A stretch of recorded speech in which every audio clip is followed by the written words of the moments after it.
ល់ខ្យល់បក់បោកមកពីទឹងដៅខាងណា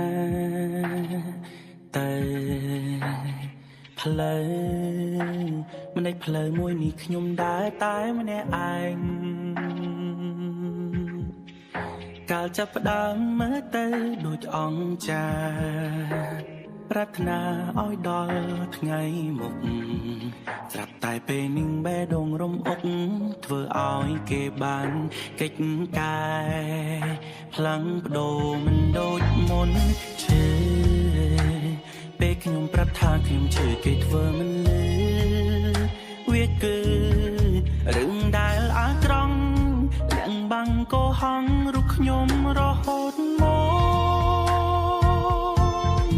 តើខ្ញុំហួសព្រំដែនហើយមែនទេខ្ញុំសូមមកលោកគេទាំងដែលគេនោះកំពុងក្បត់ឬខ្ញុំធ្វើនេះហើយដោយកំសត់គ្រប់គ្នាឲ្យសន្មត់ថាទុនខ្សោយ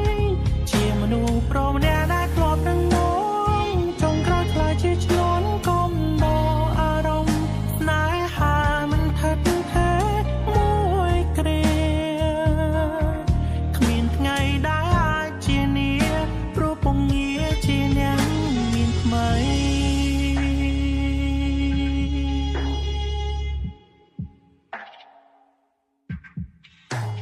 ដងហើមផ្សាមដល់បេះដូងរងនៃការឈឺចាប់ខ្លាំងតតាំងថារឿងទាំងអង្គនោះគ្រាន់តែលេងសើ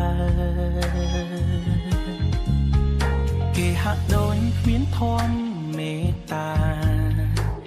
សន្យាបានត្រឹមតែមាត់ចុងក្រោយខ្ញុំនៅតែជាអ្នកខាត់ជាមួយទឹកភ្នែកស្រក់ហូរមកយ៉ាងរលែងឈឺពេលខ្ញុំប្រាប់ថាខ្ញុំឈឺគេធ្វើមិនលឺវាគឺរឿងដែលអាក្រង់លាក់បាំងកុហករូបខ្ញុំរហូតមកតើខ្ញុំហួសព្រំដែនហើយមែនទេ